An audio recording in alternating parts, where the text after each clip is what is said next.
Rosh Hashanah, we spend a lot of time sitting with our books open, trying to find our own adventure through the words of our prayers. Rosh Hashanah has a unique language to the prayers that might make some of us more comfortable or more uncomfortable with our relationship with that God. So today I would like to share with you a little bit of my own search and challenge in how we understand God.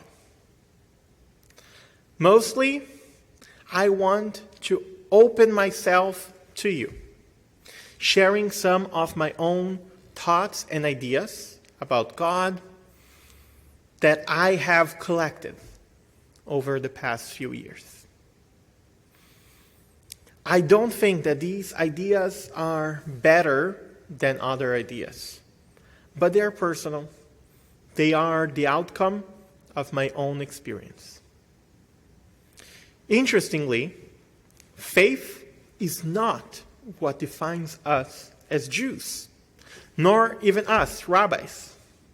Still, I believe that sharing our understanding of God helps to expand our consciousness and open new pathways to a connection with the divine.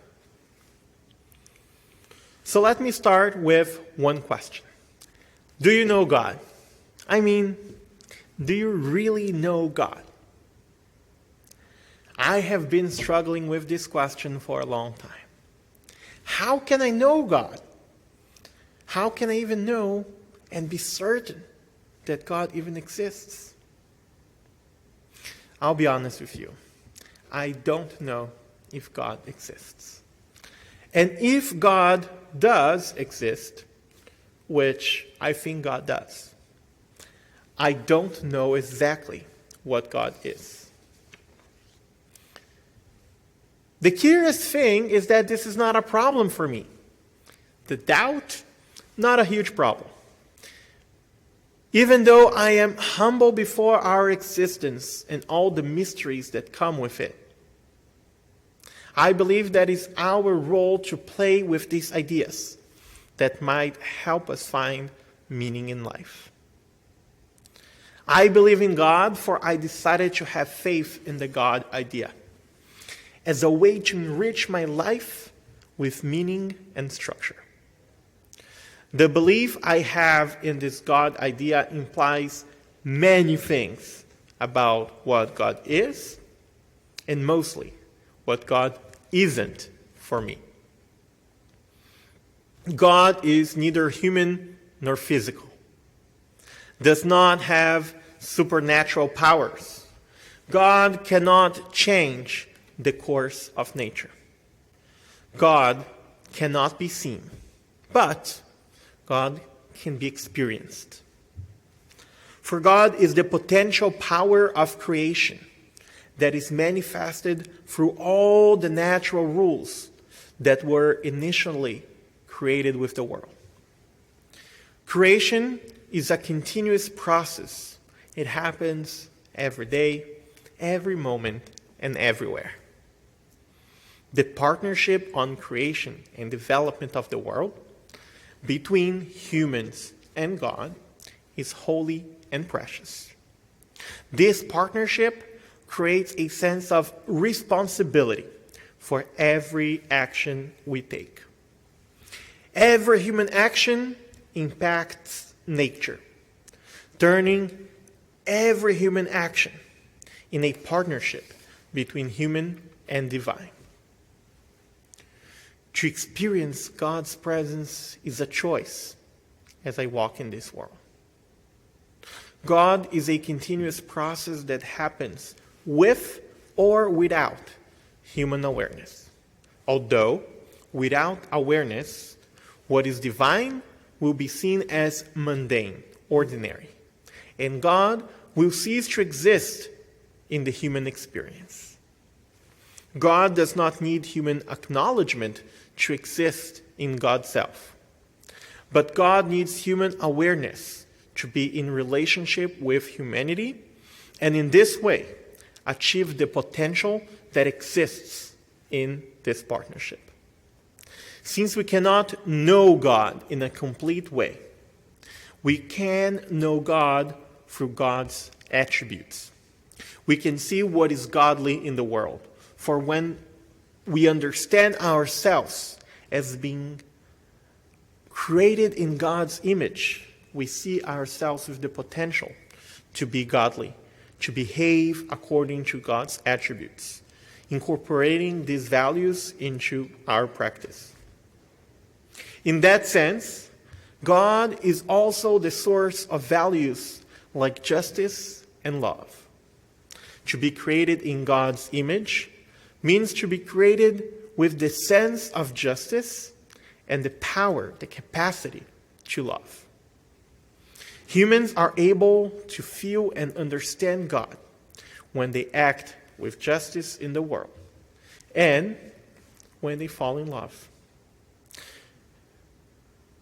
For we were all created as an image of God. So God's manifestation in the world occurs also through humans when loving and doing justice. As Rabbi Louis Finkelstein taught, when I pray, I speak to God. And when I study Torah, God speaks to me. I love this phrase. God doesn't speak with humans through words. Prophecy for me is a revelation of a new understanding that can happen from mystical experience or not, but always associated with learning and understanding the ways of the world. All sciences are also key to understand God. Understanding science means to understand the rules of nature and how to relate to them. This understanding is part of our development as partners in creation. Once science doesn't explain all phenomena in the world yet, and maybe never will, part of our understanding of God's creation comes through religion and philosophy, through personal experiences that create meaning in our lives. Being aware of God is my way to develop meaning in my life. And the way I practice being aware of God is through Judaism. God did not create religion, but the elements and the processes in the world that allowed humans to develop religion is divine. Religion is a methodology for creating awareness and knowledge of God. The way the Torah does it is by describing a relational God, God of Israel, or Adonai your God. By living a life of Torah, I can engage with God for being aware of God's presence in the world. God, when described as Elohim in the creation stories, is not necessarily a metaphysical entity that created the world, but the human way of describing the creation process in God language. When the Jewish people develops a relational covenant with God, God enters in a relationship with us and doesn't exist only as an isolated force in nature. This relationship is the representation of the awareness developed by communal and individual practices that constitutes the Jewish people. Therefore, I establish a universalistic relationship to God as the Creator and, at the same time, a particular connection with the God of Israel. So God is particular, and God is also universal. God doesn't like one people more than the other. All peoples aspire to incorporate the divine love in their lives in their own ways. Judaism is not better than any other tradition or religion because we Jews have a higher claim to be in close relationship with God. Judaism is the answer to the Jewish yearning to find God. Therefore, whatever we call Judaism is the result of the Jewish people in search of the divine. Since our search for God is ongoing, Judaism, the result of that search, is always in a process of development. The major outcome of this enterprise is what we call halakha, the Jewish way of living. But this might be the topic for another sermon. So in living a religious life, I'm offered the opportunity of meaning-making as a constant process of being. The structure given by our religious practice, the conception of being constantly in a covenant, and the acceptance of a halachic system that has rights and obligations is the structure that helps me develop my awareness of God. My personal experience comes to ground me in reality and to make it part of my being in an authentic way. Without relating my beliefs to my personal experiences, those beliefs would just be fantasies that would not necessarily have any connection with my own life. Torah study roots me in the Jewish tradition and heritage. Contemplating its wisdom and guidance, I can align my beliefs with my thoughts and actions. I see my life enriched in seeing life potential in God. God as the source of all creation and as the power that enables a continuous and infinite creation.